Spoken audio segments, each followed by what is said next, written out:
सविता सविधाता धामानि वेद भुवनानि विश्वा यत्र देवा अमृतमानशानास्तृतीये धामन्नध्यैरजन्त ॐ अग्नेनय सुपथा राजे अस्मान् विश्वानि देव वजुनानि विद्वान् युयोध्यस्मज्जुहुराणमेनो भूयिष्ठां ते नमभुक्तिं विधेम इतीश्वरस्तुति प्रार्थनोपासनाः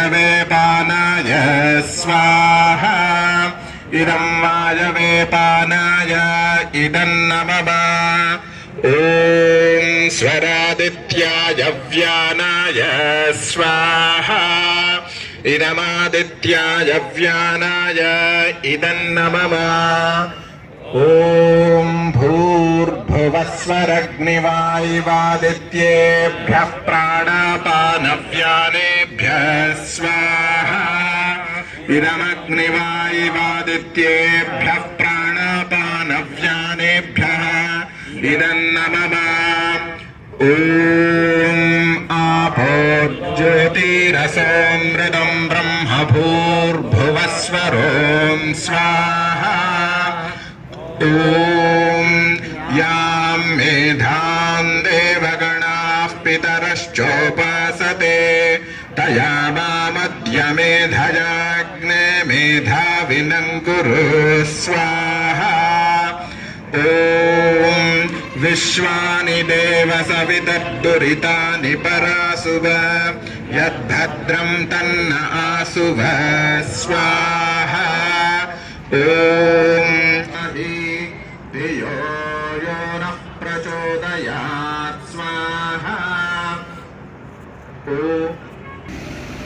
आप सभी आर्य बंधुओं को हम अवगत करा देते हैं। आज हम उस ऐतिहासिक स्थली पर हैं अजमेर में, जहां पर ऋषि दयानंद जी ने अपने प्राण त्यागे थे और उन्हीं की याद में आज महर्षि दयानंद निर्वाण स्मारक न्याय अजमेर की ओर से जो महर्षि दयानंद वाटिका बनाई जा रही है, जिसका आज भूमि पूजन कर रहे हैं, आप देख रहे हैं सामने। और ये वो स्थान है जो जिसमें ये महर्षि दयानंद वाटिका बनाई जाएगी। बहुत अजमेर के प्रारंभ पर जो कि ये हाईवे है, ये हाईवे दिल्ली से अहमदाबाद मुंबई जाता है और इसी के बिल्कुल सामने ये हाईवे चल रहा है और सामने ये अजमेर की एंट्री है और एंट्री पर ही महर्षि दयानंद स्वामी सरस्वती जी की याद में स्मारक स्थल बनाया जा रहा है।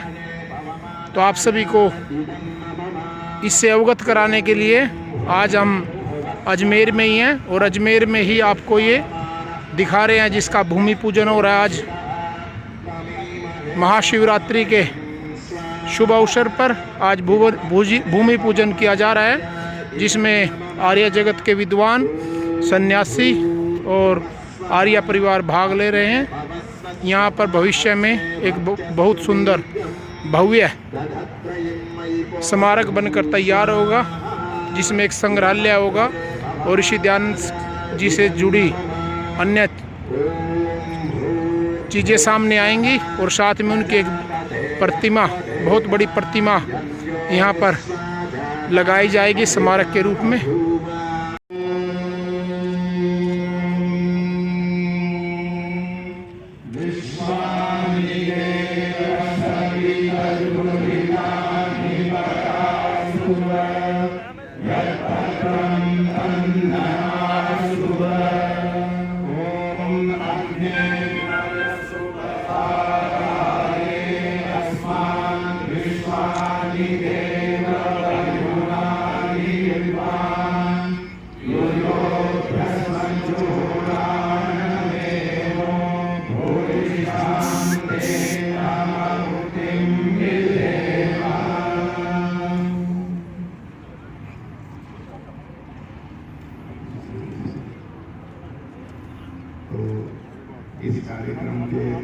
हमारे आधारभूत और मुख्य माननीय सज्जन सिंह जी कोठारी, पूर्व लोकायुक्त और स्वामी संपूर्णानंद जी महाराज, मैं आप दोनों से निवेदन करता हूँ कि एक संयुक्त पहली स्थापित करेंगे।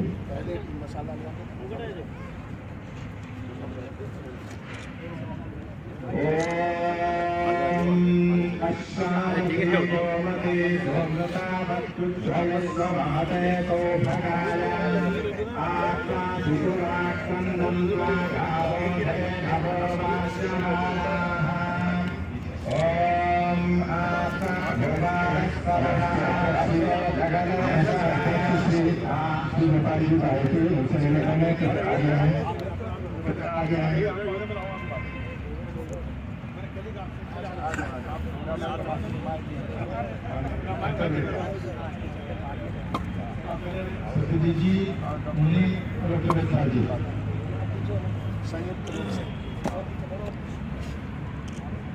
ओम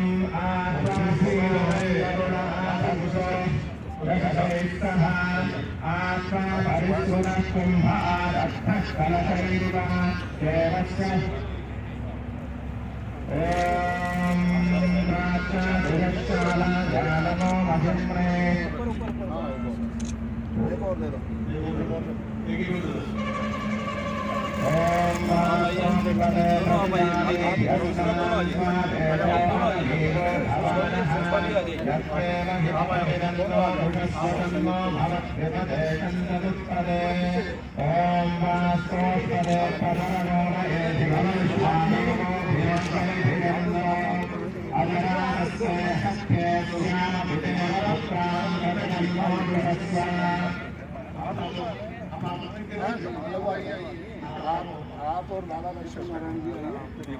दीवान साहब को मैं आगे करता हूँ। दीवान साहब को रहने थोड़ी देंगे। दीवान साहब तो हमारे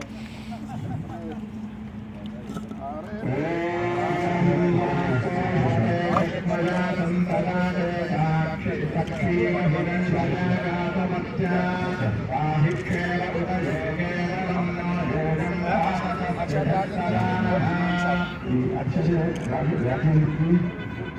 बिल्कुल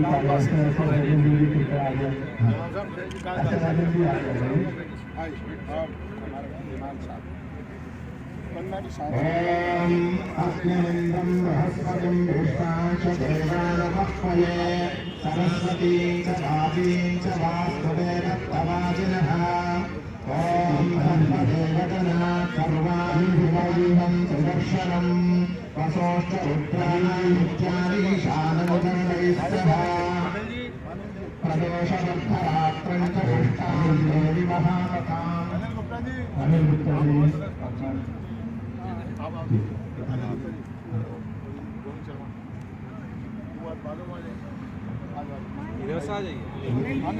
आइए इधर से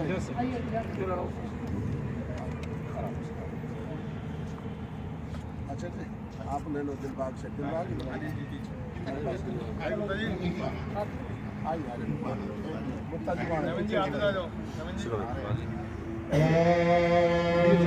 आप कोई नहीं पकड़ कर चला कर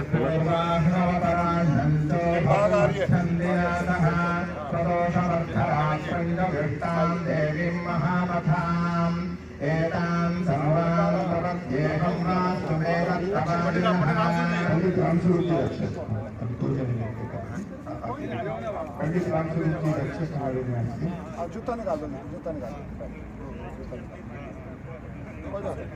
समाज के प्रधान श्री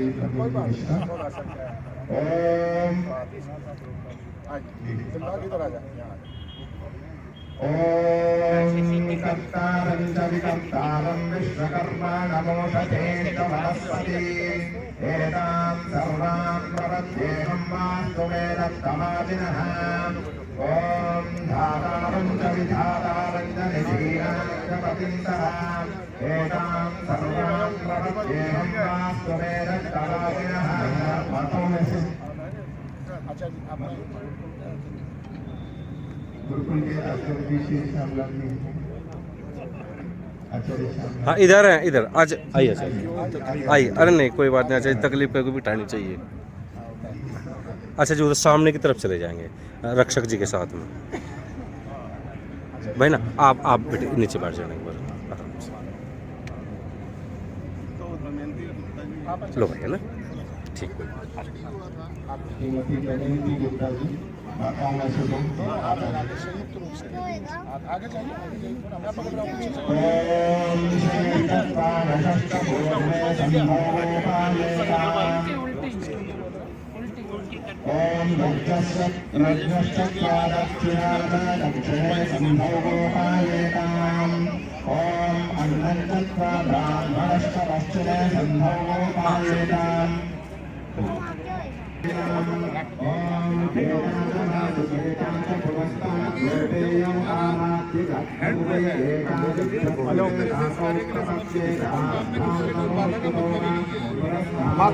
आर्यजन, माताएं और बहनें,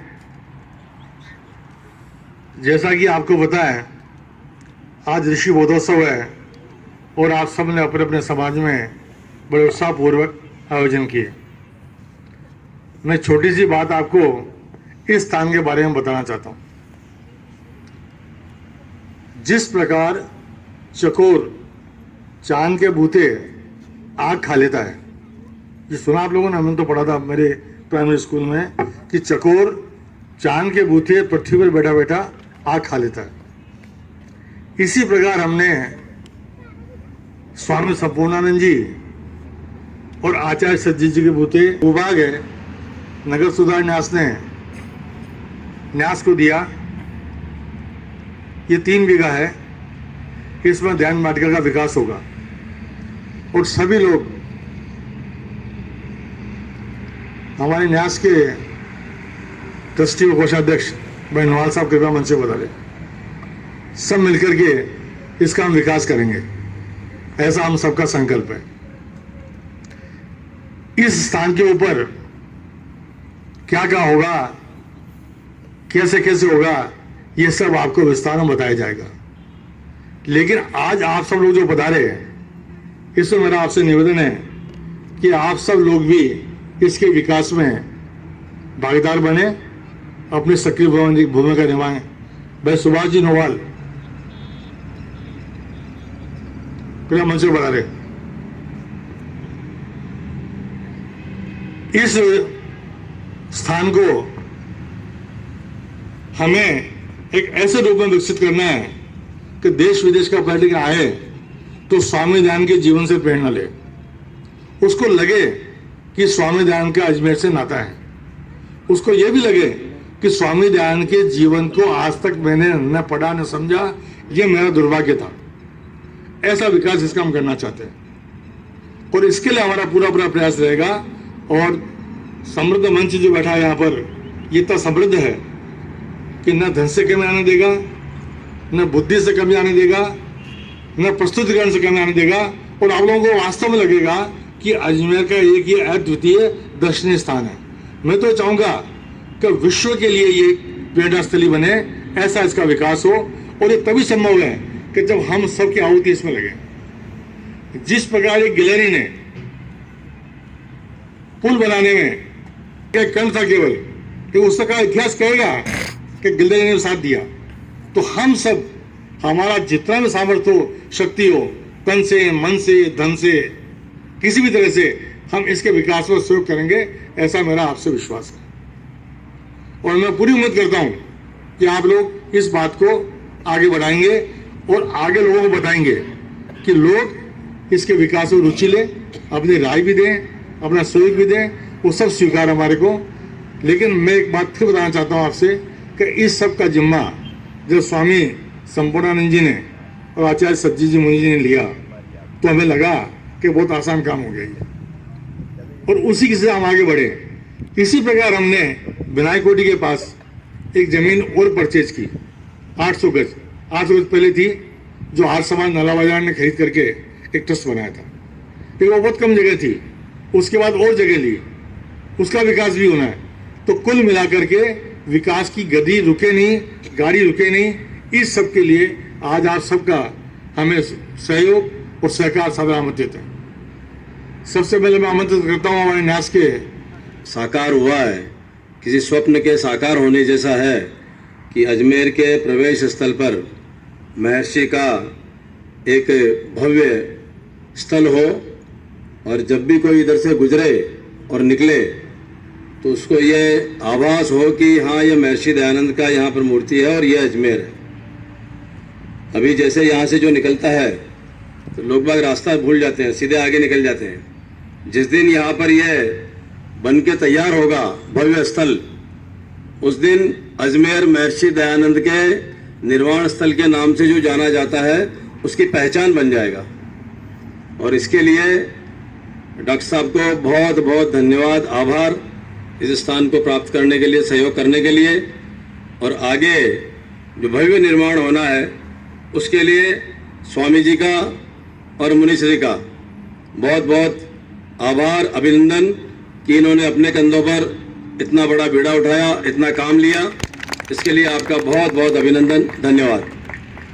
मान के अंशली मान के इसके विकास में इनका भी तन मन धन से पूरा सहयोग मिलेगा, ऐसा मेरा विश्वास है। और आपके जो आगे प्रोग्राम कर रहे हैं आप आर्य समाज स्थापना दिवस का, मैं चाहता हूं कि आपके सौजन्य से वो प्रोग्राम यहाँ पर हो और गवर्नर साहब वीडियो कॉन्फ्रेंस में जुड़ जावे। कोई खास बात नहीं इसके अंदर, आप कर ही रहे प्रोग्राम तो अब मैं उसे आमंत्रित करता हूं वो पधारे और 2 शब्द में कहें। माननीय विशेष साहब। सर, बड़ा समृद्ध मंच है। स्वामी संपूर्णानंद जी हैं, जज साहब हैं, विधायक जी हैं। मैं बहुत सारे नाम नहीं जानता हूं, लेकिन स्वामी जी की कृपा से जिन्होंने विश्व की अज्ञानता को कम किया है, मेरी भी अज्ञानता को कम करेंगे।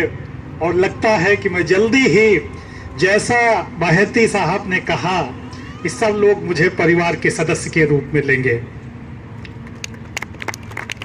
कोषाध्यक्ष जी बोल रहे थे, कह रहे थे कि लोग अजमेर में प्रवेश करते हैं, वो भूल जाते हैं, गलत रास्ते पर चले जाते हैं।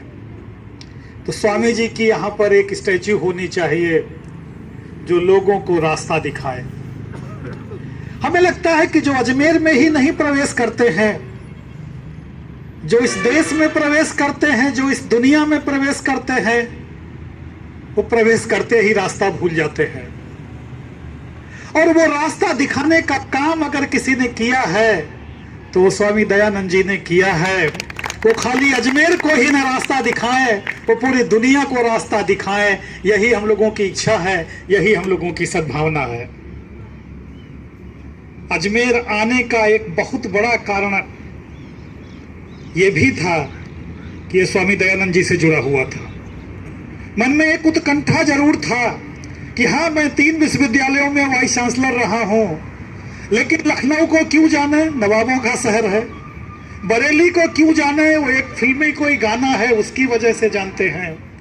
लेकिन जब अजमेर का आप नाम लेते हैं तो पवित्रता की जो भाव है वो मन में आते हैं, वो कानों में आते हैं, वो दिल को प्रसन्न करते हैं। तो अगर ईश्वर ने मौका दिया है अजमेर जाने का, तो मैं उस अजमेर में जा सकूं जिस शहर को ये मौका मिल सका कि वो स्वामी दयानंद जी की सेवा कर सके, उनके विचारों से पल्लवित हो सके, और खाली न विचारों से पल्लवित हो सके, ये वादा ले सके कि जब तक ये देश दुनिया रहेगा तब तक स्वामी दयानंद जी की जो विचार हैं वो हमको नई दिशा देते रहेंगे।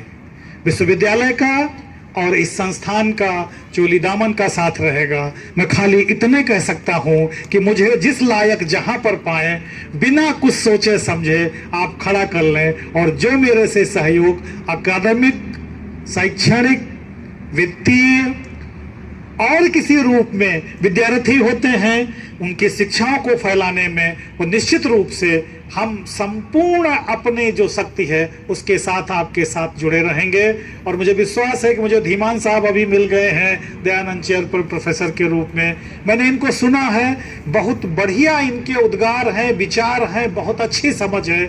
मेरी भी इच्छा है कि अगर एकेडमिक के क्षेत्र में स्वामी दयानंद जी के बारे में कभी कोई बात करे तो वो MDS यूनिवर्सिटी को भी याद करे कि वो ऐसा स्थान है और वहाँ पर ऐसे आश्रम है कि जहाँ पर स्वामी जी के बारे में जो कुछ मिल सकता है तो बस वही गोमुख है, वही यमुनोत्री है, वही जमुनोत्री है। आप सभी को बहुत बहुत बधाई। न्यास के कार्यकारी अध्यक्ष आर्य जगत के यशस्वी सन्यासी एवं पुरुषार्थ की पराकाष्ठा में विश्वास रखते हुए श्रद्धेय श्री संपूर्णानंद जी साहब, न्यास के यशस्वी अध्यक्ष डॉक्टर गोपाल बाहेती साहब, श्रद्धेय मुनि सत्यजीत जी, आदरणीय नवाल साहब, परोपकारी सभा के संरक्षक श्रद्धेय डॉक्टर वेदपाल जी साहब, महर्षि दयानंद यूनिवर्सिटी के वाइस चांसलर जिनको अभी भी आपने सुना और उनकी भावनाओं को हम सब ने जाना, ऐसे यशस्वी व्यक्तित्व के स्वामी डॉक्टर शुक्ला साहब, दयानंद चेयर को प्रेजेंट कर रहे श्री धीमान साहब, आर्य जगत के बहुत से विद्वान आचार्य श्यामलाल जी यहाँ बैठे हुए हैं, श्रीमती रितिमा जी भी यहाँ विराजी हुई हैं। तो आर्य जगत के जो सभी विद्वानगण यहाँ विराजे हैं, आदरणीय मातृशक्ति एवं सभी उपस्थित आर्य बंधुओं, सबसे पहले तो मैं निवेदन करना चाहूँगा कि आज इस स्थान पर आकर इतनी प्रसन्नता हो रही है कि जिसे शब्दबद्ध करना संभव ही नहीं है। मेरे जीवन में अगर कुछ भी अच्छा है तो उसका संपूर्ण श्रेय गुरुवर दयानंद को जाता है, जिनकी कोटि का महामानव पिछले कई सहस्त्र वर्षों में इस देश में नहीं जन्मा, किंतु उनकी महानता थी कि उन्होंने अपने आप को कभी ऋषि नहीं कहा, महर्षि नहीं कहा, कभी कपिल, कणाल, पतंजलि आदि ऋषियों की समकक्षता में भी नहीं रखा। किंतु यदि हम उनके कार्य पर दृष्टि डालें तो हम सहज ही अनुमान लगा सकेंगे कि उनका योगदान इस विश्व को बेहतर बनाने में सर्वाधिक था। ऐसे महान ऋषि की स्मृति में ये जो वाटिका बन रही है, महर्षि दयानंद वाटिका, ये सबके लिए बहुत ही सुखद और आनंद की अनुभूति का क्षण है। और इसका प्रारंभ हुआ है इतने सुंदर यज्ञ के साथ में। हमारे आश विद्वानों ने यहाँ का यज्ञो वही श्रेष्ठतमम कर्म, और वास्तव में इतने सुंदर श्रेष्ठ यज्ञ के द्वारा इसका प्रारंभ हुआ है। तो कोई कारण नहीं है कि ये कार्य पूर्णतः सफल नहीं हो और जो हमारा लक्ष्य है उसकी हमें प्राप्ति नहीं हो। मैं हृदय के अंतःस्थल से इस स्थान को प्राप्त करने के लिए जो प्रयास महर्षि दयानंद स्मारक न्यास के पदाधिकारियों ने, डॉक्टर गोपाल बाहेती साहब एवं अन्य लोगों ने किए, नवाल साहब हमेशा सबसे आगे रहते ही हैं, मुनि सत्यजीत जी, श्रद्धेय स्वामी संपूर्णानंद जी, सबने मिलकर जो अथक प्रयास किए हैं और जिस स्थान को प्राप्त गवर्नमेंट अथॉरिटी के पदाधिकारी भी जिन्होंने इस कार्य में सहयोग दिया और ये स्थान हमें उपलब्ध कराया, वास्तव में हम उनके प्रति भी बहुत अपनी श्रद्धा अभिव्यक्त करते हैं। इस स्थान में अभी जयपुर से श्रद्धेय स्वामी संपूर्णानंद जी के साथ आ रहा था। जो योजना उन्होंने बनाई है, जो बताई हमें, उसको देखकर मन बड़ा प्रसन्न हो रहा है। और मैं समझता हूँ कि ये 3 करोड़ रुपए की योजना, इसमें कोई कठिनाई नहीं आनी चाहिए, क्योंकि स्वामी जी का जो संकल्प है और सब लोग आप सब साथ मिले हुए हैं, आपका जो प्रभाव है, जो आस्था है, जो विश्वास है, तो प्रभु कृपा से, गुरुवर महर्षि दयानंद की कृपा से ये कार्य अवश्य संपन्न होगा। और इसमें जो भी सहयोग, जैसा डॉक्टर बाहेती साहब ने कहा, मुझसे बन सकेगा, वो निश्चित रूप से ये कार्य किसी और का नहीं, मेरा अपना कार्य है और इसमें सहयोग देना ये सौभाग्य का विषय है। तो हम सब इसके लिए प्रयास करेंगे और परम पिता परमेश्वर से ये प्रार्थना है कि ये स्थान अधिक से अधिक विकसित हो, संपूर्ण देश में इसकी अलग पहचान बने।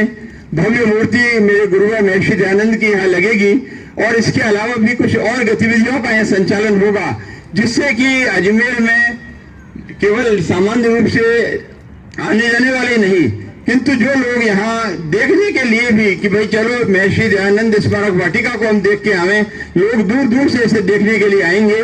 और इस प्रकल्प के पूरा होने के बाद मैं समझता हूँ कि आसपास की और भूमि लेकर महर्षि दयानंद की जो काम बहुत पहले हो जाना चाहिए था, वो बहुत विलंब से हो रहा है, किंतु चलो देर आए दुरुस्त आए, कम से कम प्रभु की कृपा हुई और इतना महती कार्य हम लोगों ने हाथ में लिया है, इसकी पूर्णता के लिए परमपिता ईश्वर से प्रार्थना है।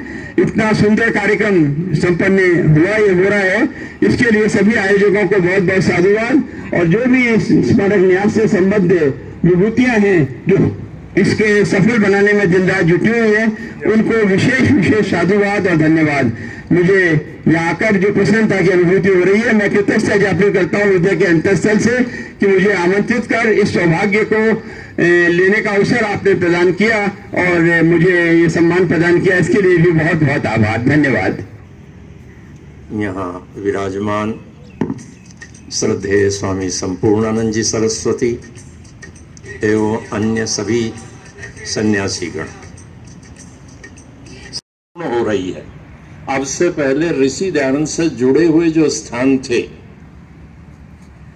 महर्षि दयानंद निर्वाण स्मारक न्यास भिनाई हाउस के नाम से जिसे जानते हैं, ऋषि उद्यान परोपकारिणी सभा केसरगंज में कार्यालय दूसरा स्थान, तीसरा स्थान जो मलूसर है और चौथा स्थान जो महर्षि दयानंद सरस्वती के नाम से महर्षि दयानंद सरस्वती विश्वविद्यालय है। ये 4 स्थान थे। तो पूर्णता में जो न्यूनता थी वो आज पूर्णता हो रही है कि महर्षि दयानंद का एक भव्य स्मारक, गरिमापूर्ण स्मारक, और जो संस्था बाद में बनती है उसे बहुत लाभ होते हैं। सबसे बड़ा लाभ उसे ये होता है कि उससे पहले जो जो प्रयत्न कहीं हो चुके होते हैं और उनमें जितनी न्यूनताएं या कमियां दिखाई देती हैं, व्यक्ति सबसे पहले उन कमियों को दूर करने का प्रयास करता है। तो इसलिए सबसे बाद में जो पूर्णता प्रदान करने वाला ये 5वां स्थान है महर्षि का अजमेर में, ये इतना गरिमापूर्ण और इतना भव्य होना चाहिए कि जो हम भव्यता की कल्पना कर सकते हैं, जो हम अपने लिए बढ़िया से बढ़िया सोच सकते हैं, क्योंकि हमारे लिए इससे बढ़कर के, महर्षि से बढ़कर के कुछ भी नहीं हो सकता। हम लोग, मैं तो उनमें से हूँ जी, मानता हूँ कि यदि ऋषि की कृपा नहीं हुई होती तो हम जो आज हैं ये नहीं होते, और हम में से अधिकांश की भी वही अवस्था है। तो जिस ऋषि की कृपा से हुआ है, केवल ईंट पत्थर का स्मारक नहीं बना देना है, हमें इतनी गरिमा प्रदान करनी है कि देखने वाला उसे याद रखे। और जिस प्रकार से आज लोग एक दूसरे को बढ़िया बढ़िया फोटो या कोई स्थान भेजते रहते हैं, तो यहाँ आने वाले को लगे कि एक स्मारक बना है और इसकी पूर्णता निश्चित रूप से जिन लोगों के प्रयत्नों से हमें स्थान प्राप्त हुआ वह सब तो बधाई के पात्र हैं ही हैं, किंतु बधाई के साथ साथ उनकी प्रशंसा इसलिए करनी चाहिए कि उन्होंने इतना गुरुतर दायित्व अपने कंधों पर लिया है कि उसको उसका निर्वहन करने के लिए जो अहर्निश प्रयत्न की अपेक्षा है वो तब पूर्ण होगा जब सब उसमें अपनी अपनी भागीदारी रखेंगे। और निश्चित रूप से हम ऋषि भक्त हैं तो सब आपके पीछे खड़े होंगे और एक दिन ये गरिमापूर्ण स्थान होगा। धन्यवाद। पिता परमात्मा के स्मरण के साथ मैं इस कार्यक्रम में उपस्थित सभी आदरणीय सन्यासी वृंद, वानप्रस्थीगण, विद्वज्जन और अन्य समस्त अधिकारियों को नमन करते हुए इस कार्य में इच्छा तो बहुत थी, लंबे समय से थी, लेकिन इच्छा के साथ साथ कुछ लोगों के मन में पीड़ा भी उत्पन्न हो जाती है, और जिनके मन में पीड़ा हुई उन लोगों ने थोड़ा तड़पना शुरू किया, और वो तड़पे माननीय सुभाष चिनवाल। आप लोगों को परिचय नहीं होगा ना, ये बोलते हैं, लेकिन इस भूमि को पाने के लिए बड़ा कठिन काम है तो छोटा सा, लेकिन फिर भी हमारे लिए बड़ा कठिन हो गया। बड़े लंबे समय से तीव्र इच्छा से ये होना ही है, काम करना ही है मुझको, जिस भी रीति से। इतना इन्होंने कार्य किया मिलजुल करके इधर उधर, हमें भी पूरा नहीं पता इन्होंने कितना किया, लेकिन जितना पता है वो औरों को भी नहीं पता है। लेकिन इन्होंने बहुत प्रारंभ से प्रयास करते करते, तो ये इनकी पीड़ा थी। अनेक बार ये होता है कि भाई ये कोई जो अपनी पीड़ा को दूर करने के लिए करते हैं, सारे ही ऐसे ही हैं। तो ये सारा करते करते माननीय हेडा जी के समय से नगर विकास प्राधिकरण के वो अध्यक्ष थे, उस तब से लेकर के प्रयास करते करते ऊंच नीच होते होते और अंततः इस स्थिति तक ये जमीन प्राप्त हो गई। और महर्षि दयानंद निर्वाण स्मारक न्यास ने इसे इतना आवश्यक समझते हुए माननीय अध्यक्ष जी ने, डॉक्टर बाहिती जी ने इस कार्य को आगे बढ़ाने की सहमति प्रदान की। और महर्षि की निर्वाण स्थली ये अजमेर है, वो जगह तो है ही विनायक कोठी, लेकिन अजमेर निर्वाण स्थली है। दीपावली के दिन महर्षि दयानंद का यहाँ देहावसान हुआ, निर्वाण हुआ। तो सब जो न्यासी थे, सब ने प्रसन्नता पूर्वक इस कार्य के लिए सहमति प्रदान की, क्योंकि ये कार्य कोई व्यक्ति नहीं कर सकता अकेला, संस्था कर सकती है और अधिकृत संस्था कर सकती है, और जिनके अंदर लगन तड़प होती है वो कर सकते हैं। लेकिन कम तड़प वालों से ये कार्य पूरा नहीं हो पा रहा था, तो एक अधिक तड़प वाले स्वामी संपूर्णानंद जी मिल गए। ये तड़प तो रहे थे पहले से, कुछ करना है, क्या करना है। और इनकी दृष्टि में जैसे ही ये विषय आया और इन्होंने इसको खूब अच्छी तरह से पकड़ लिया है, और हम सबसे ज्यादा पकड़ लिया है। अभी सबने जोड़ा है, सब कर रहे हैं, इनसे बातचीत होती है।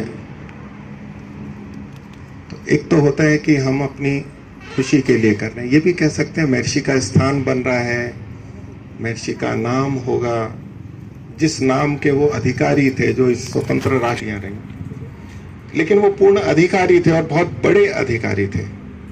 जो चिंतक हैं, जो जानते हैं, वो इस बात को हृदय में स्वीकार करते हैं।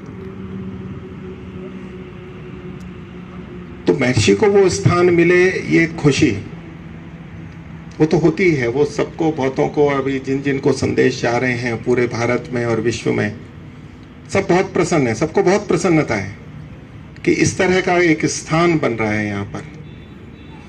लेकिन स्वामी जी से मैं पूछूं, मैं जैसा समझ पाया इनको, इनसे पूछूं कि आपको खुशी ज्यादा होगी या तो दुख की निवृत्ति ज्यादा होगी? ये अपने दुख की निवृत्ति के लिए कर रहे हैं। अंदर एक बड़ी पीड़ा है, तड़प है कि मैं करना चाहिए। हम दूसरों को कहें उन्होंने नहीं किया, उन्होंने नहीं किया, पिछली पीढ़ियों ने नहीं किया, हो जाना चाहिए था, कब से हो जाना चाहिए था। तो ये जो इतना प्रयत्न कर रहे हैं, जो भी सारा वो लगन, इसे कहते हैं स्वांतः सुखाय, अपने कष्ट के, अपने को तृप्त करने के लिए। ये कोई दिखाने के लिए नहीं है, ये कार्य दिखाने के लिए नहीं। जितने भी इस कार्य से जुड़े हैं उनको, उनकी ये भावना नहीं है कि ये करेंगे और हमारा यश हो जाएगा, महर्षि का यश बढ़ेगा। और जो हमारे अंदर पीड़ा थी कि हमें कुछ करना चाहिए, हम नहीं कर पा रहे हैं, उससे हम होंगे। इसको दूसरे शब्दों में कहते हैं कि जो हम महर्षि से ऋणी अनुभव करते हैं, कि हम उनके ऋणी हैं, तो स्वभावतः भावना होती है कि हम कुछ ऋण हो उससे। ये ऋण से उतरने का, ऋण को उतारने का, ऋण उतार नहीं सकते लेकिन एक प्रयास है, उसके लिए ये कुछ हो पाया और हमें पूरी आशा है। और स्वामी जी की तो तड़प इतनी थी, अभी 7 दिन पहले, कब शुरू कर रहे हो? बोले 1 तारीख को बौद्ध दिवस आ रहा है, अभी करना चाहिए। ये कोई 7 दिन पहले की तो बात है, ज्यादा दिन पहले की नहीं है। कि अगले ऋषि निर्माण दिवस अर्थात दीपावली वाले दिन इसका लोकार्पण होगा। अगले जो भी 6, 7, 8 महीने हैं उसमें लग करके ये सारा करना है। अब इनसे पूछें कि जी इस सब की क्या इतने समय में व्यवस्था हो गई है? नहीं, हुई तो नहीं है, लेकिन करेंगे, प्रयत्न भी करेंगे, ये सब करेंगे, सब काम चलेगा पूरे युद्ध स्तर पर। और जिन जिन को भी दिल में कष्ट है वो इसको सहयोग अवश्य करेंगे। जो अपने उस कष्ट से निवृत्त होना चाहते हैं, जिनमें तड़प है, उन सबका सहयोग मिलेगा। और ये तड़प वाले लोग इस छोटे से कार्य को, ठीक है, महत्वपूर्ण है, लेकिन जो छोटा सा स्थान मिला है इसको हम अच्छे से अच्छा बनाएंगे। फिर इसको संभाल के भी रखना है, बनाए के भी रखना है। वो सब न्यास के अध्यक्ष महोदय ने स्वीकृति प्रदान की है। ये न्यास महर्षि दयानंद निर्वाण स्मारक न्यास, इसकी देखभाल वो मैं आमंत्रित करता हूँ हमारे पूज्य स्वामी संपूर्णानंद जी को, वो आशीर्वाद दें। और मैं विश्वास करता हूँ कि उनके साथ हम सब मिलकर के इस काम को अतिशीघ्र पूरा करेंगे। सम्मानीय स्वामी जी।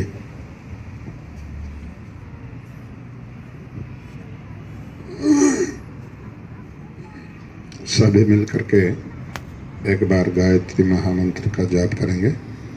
ओम भूर्भुवस्वः तत्सवितुर्वरेण्यं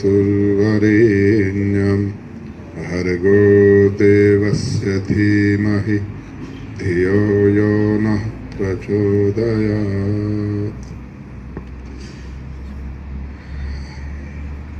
बहुत ही आदर एवं सम्मान के योग्य इस महर्षि निर्वाण न्यास के अध्यक्ष पद पर आसीन डॉक्टर भारती जी,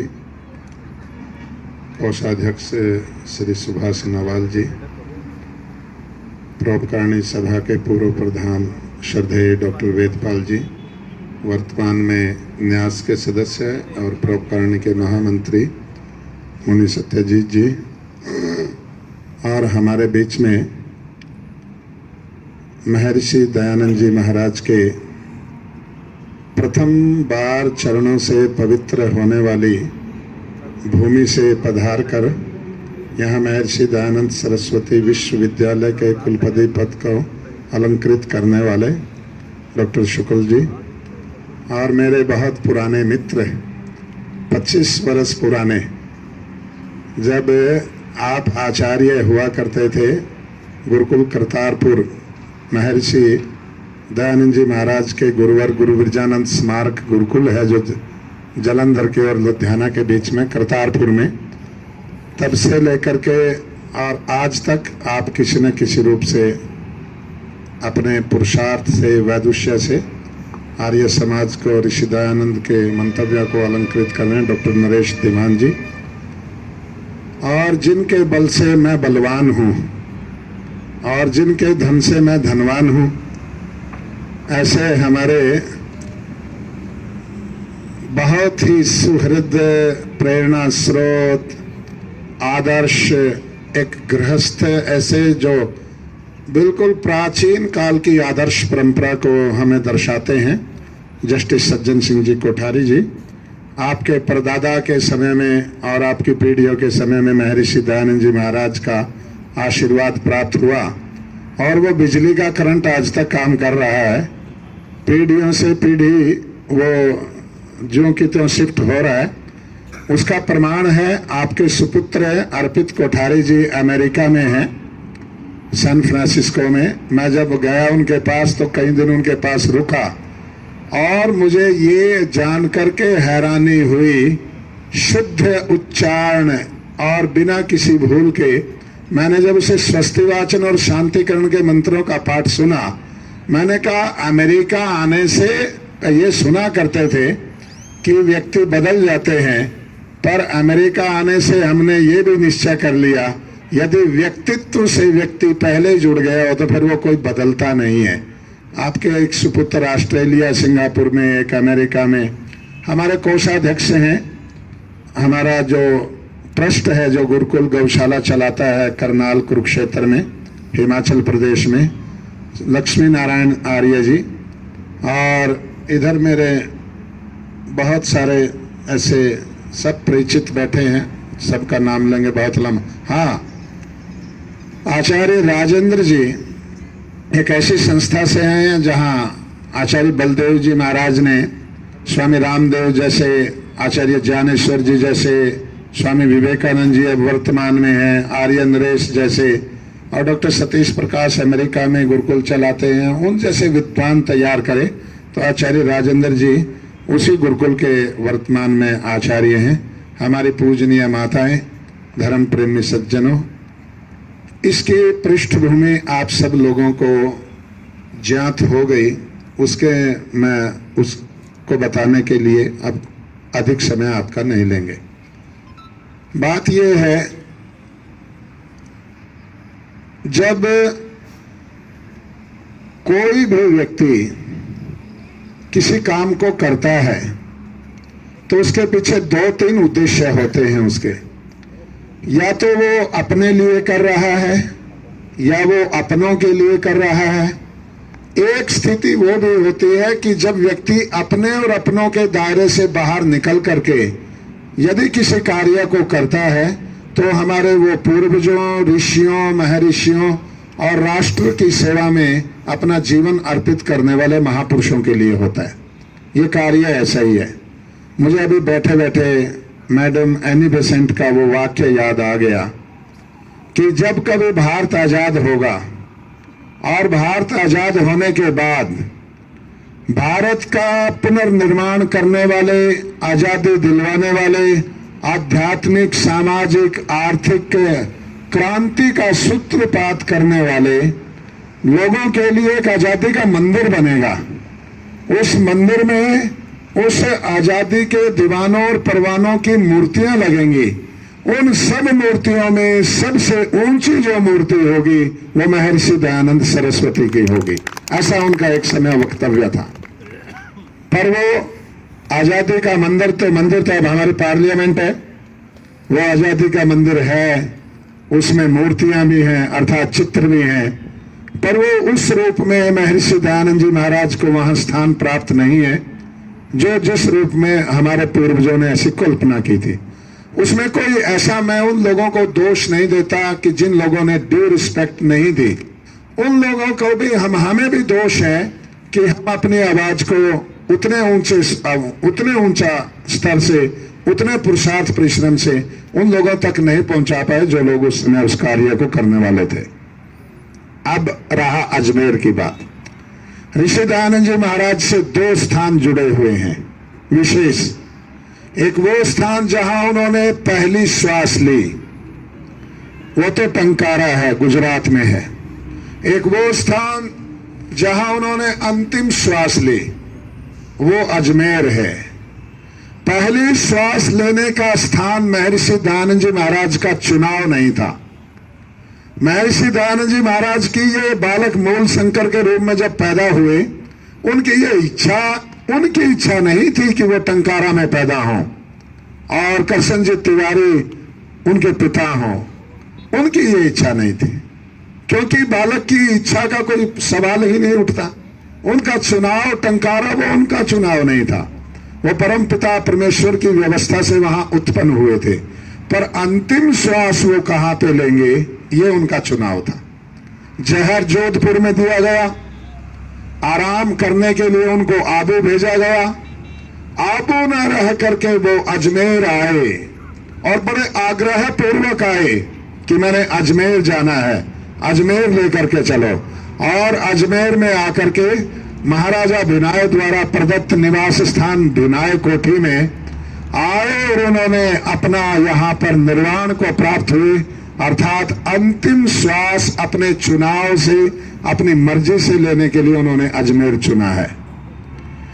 धर्म प्रेमी सज्जनों, आदमी के मन में बलबले होते हैं, जैसे हमारे शहीदों के, क्रांतिकारियों के मन में उफान और तूफान दोनों रहते थे।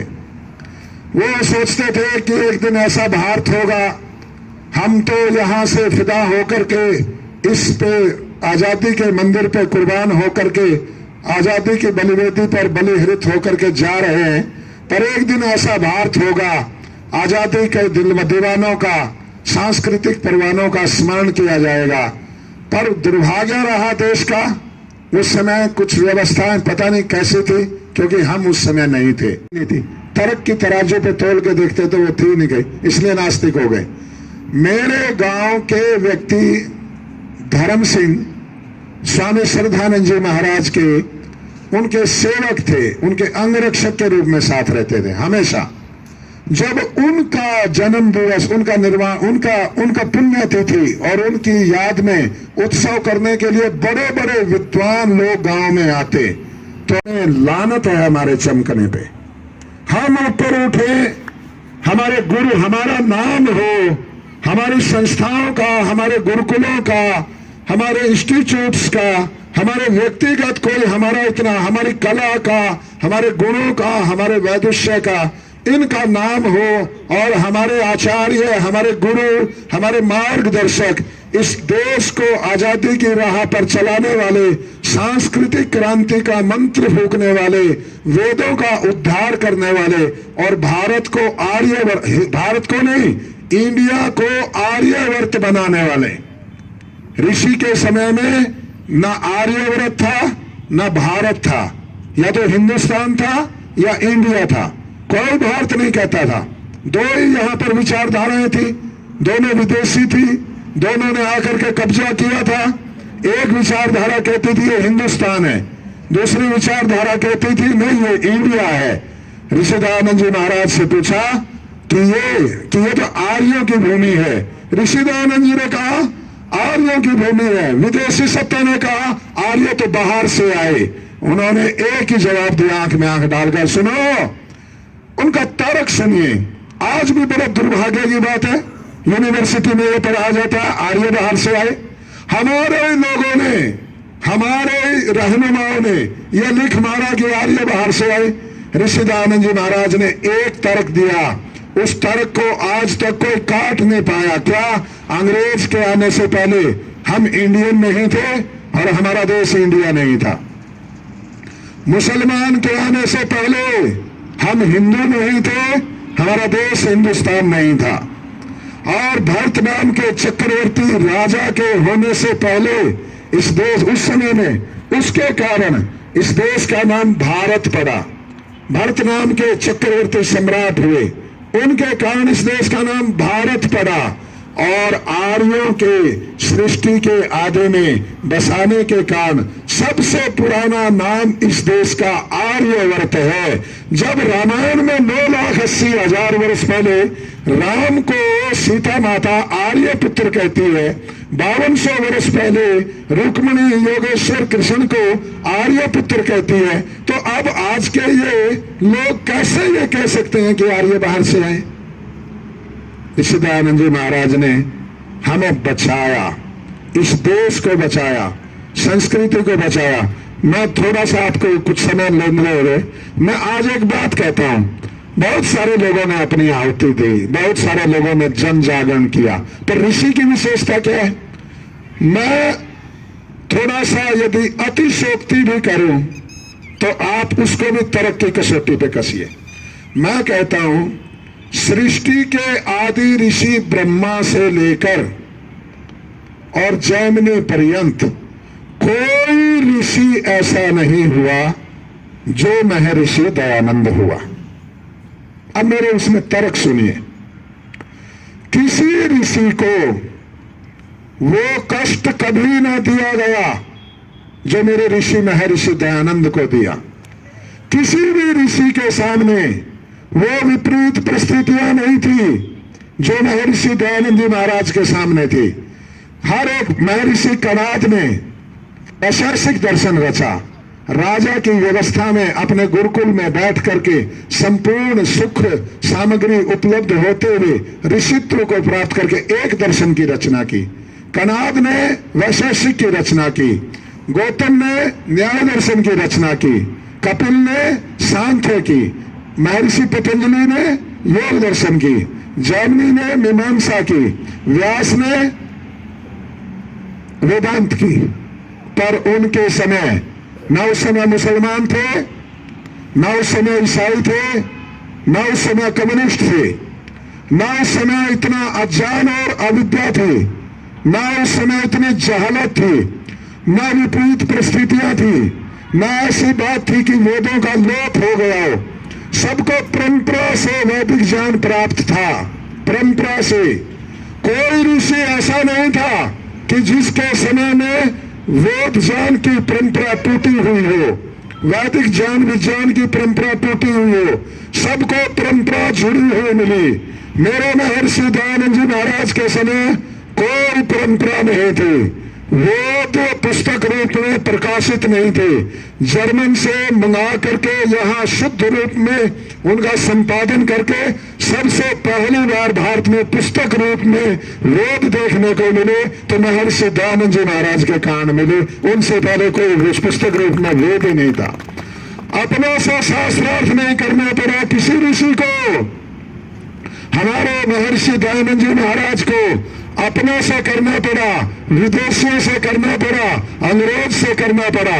किसी को इतनी बार जहर न पीना पड़ा। महाराज का जीवन चरित्र पढ़ करके देखिए, उनके ऊपर जानलेवा हमला 40 बार हुआ, 40 बार। किसी ऋषि पे 40 बार जानलेवा हमला नहीं हुआ। किसी ऋषि को जहर नहीं पिलाया, किसी ऋषि के ऊपर सांप। उनका कोई दोष नहीं है। जैसी व्यवस्था में वो थे उसी व्यवस्था में उन्होंने जो किया आज सब कुछ हमारे हाथ में है। आज हम चाहें तो महर्षि दयानंद जी महाराज को वो सम्मान दिला सकते हैं जो उनको सम्मान मिलना चाहिए था, और हम संकल्प लेते हैं वो हम उसका सम्मान उनको दिला करके रहेंगे। नहीं तो हमारा होने का औचित्य क्या है। प्रधान जी ने पीछे कहा 800 गज जमीन खरीदी है हमने। अरे 800 गज नहीं, ये तो जो प्रधान जी आज्ञा देते जाएंगे वो सारे काम आगे बनने हैं। मैं एक बात कहता हूं, ये जो आप टुकड़ा देख रहे हैं ना, ये इतना ही नहीं है, ये सारा अजमेर इसमें है। ये सारे अजमेर का प्रतिनिधित्व करेगा। और इसका जो प्रारंभिक बजट है वो सारा कुछ समापन होने वाला। प्रधान जी सुभाष जी को पूछो इनकी मैंने कितनी नींद हराम करी है। कभी भी मैं इनको रात फोन लगाता, सुभाष जी क्या हुआ, स्वामी जी लगे हुए। मैंने कहा जल्दी करो, पता नहीं शायद हम भी तड़पते ना चला जाए। मेरे 22 एक्सीडेंट हो चुके हैं, मैं फिर भी जिंदा हूं। मैं शायद इसलिए जिंदा हूं कि मैं महर्षि के काम आऊंगा और उनका काम करूंगा। 22 एक्सीडेंट होने के बाद मैं भी जिंदा हूं। सुभाष जी को कई बार मैंने कहा, सुभाष जी इस कार्य के लिए जितना पसीना बहा सुभाष जी ने, और हमारे प्रधान जी हैं, इनको तो हम पसीना बहाने के लिए नहीं कहते। हम तो कहे आप ब्रह्मा बनकर के बैठे रहिए, फोन घुमाते रहिए, बाकी काम हम अपने आप करेंगे।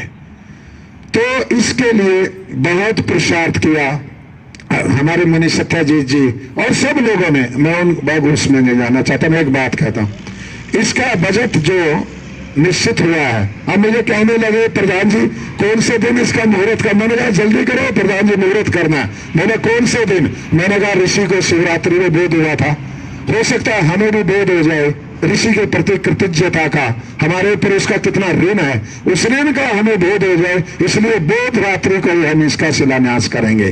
और ऋषि ने निर्वाण को प्राप्त हुई, अंतिम श्वास ली, और ऋषि के निर्वाण दिवस पर हम इसका उद्घाटन करेंगे। उसके लिए हमारे प्रोफेसर विजय जी हैं और उनके दूसरे मित्र साथी हैं, उन्होंने आ जाइए, आप आ जाइए। ये 2 महापुरुष, मैं आज उनको सवेरे बोल रहा था, माया नाम के शिल्पी ने खांडव वन को इंद्रप्रस्थ में बदल दिया था। आइए आप यहाँ आ जाइए, यहाँ खर्चे का इनका यहाँ आ जाइए, अदर जाइए यहाँ सुभाष जी। माया नाम के शिल्पी ने खांडव वन को इंद्रप्रस्थ में बदल दिया। और दूसरी बात मैं कहता नहीं, उस इंद्रप्रस्थ के ऊपर फिर महाभारत हो गया। वो इंद्रप्रस्थ भी ना होता, दुर्योधन को सुपीरियरिटी रहती कि ये पांडव भूखे नंगे हैं, इनके पास में कुछ नहीं है और ये पड़े रहेंगे, वो महाभारत ना होता। महाभारत में एक काम इंद्रप्रस्थ भी बना क्योंकि हस्तिनापुर से ज्यादा विकसित हो गया था इंद्रप्रस्थ। मैं इस बात में नहीं जाता। मैंने उनको कहा उस खांडव वन को इंद्रप्रस्थ बनाने वाले माया वो तो चले गए। अब आप 2 शिल्पी हैं, इस अजमेर के एंट्री गेट पे इसको आप अजय मेरू की नगरी और महर्षि दयानंद की आध्यात्मिक नगरी का प्रतीक बनाएंगे। उसके लिए इन्होंने सहरस अपना समर्पित, सर्वस्व समर्पित करने का संकल्प व्यक्त किया। इसका बजट बना, अब मैं बजट पे आता हूं। इसका बजट बना है 3 करोड़ रुपए।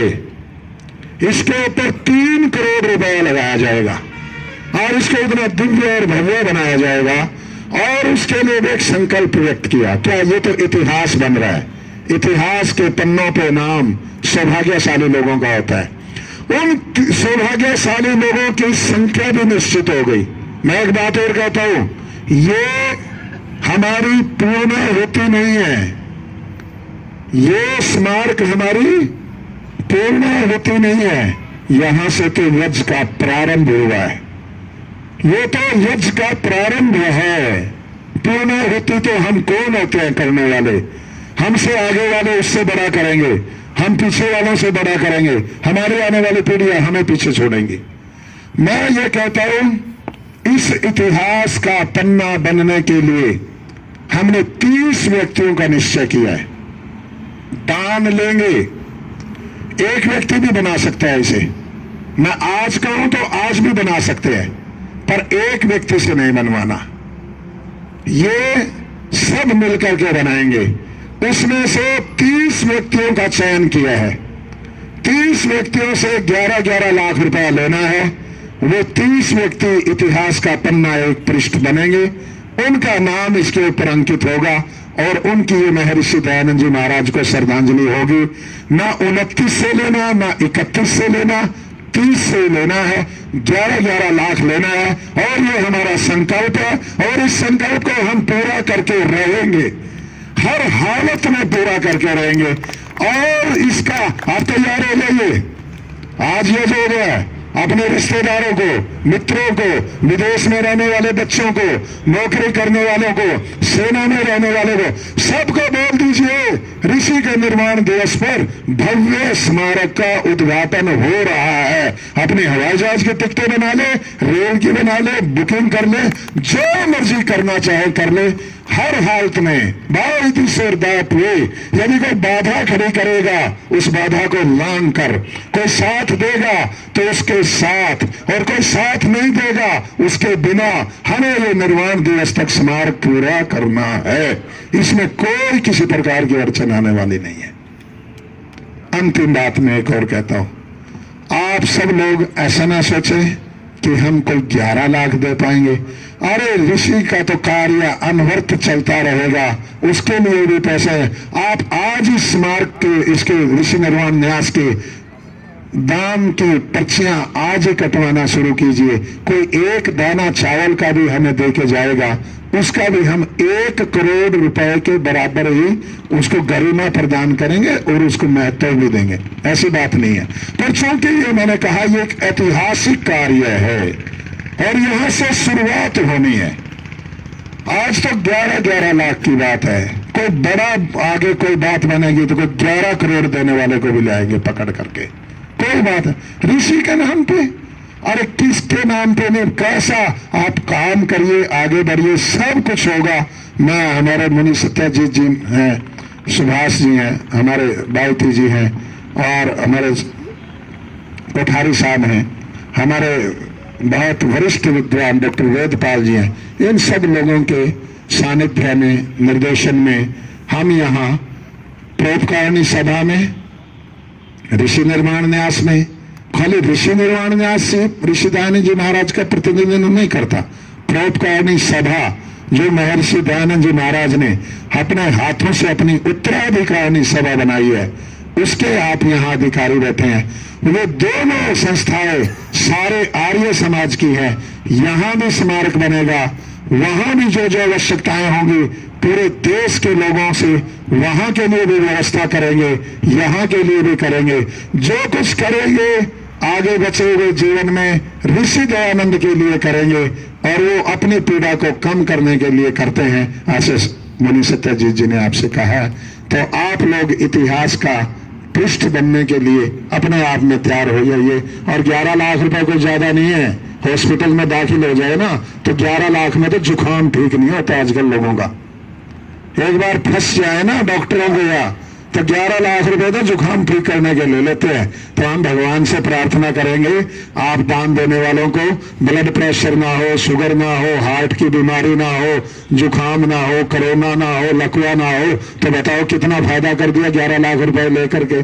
क्या छोटी सी बात है 11 लाख रुपए। तो आप सब लोगों का बहुत धन्यवाद, बहुत आपको शुभ आशीर्वाद। और आप हमारे लिए प्रार्थना कीजिए, हमारा जीवन सुरक्षित रहे, ऋषि के मिशन को पूरा करने के समय तक हम जीवित रहें।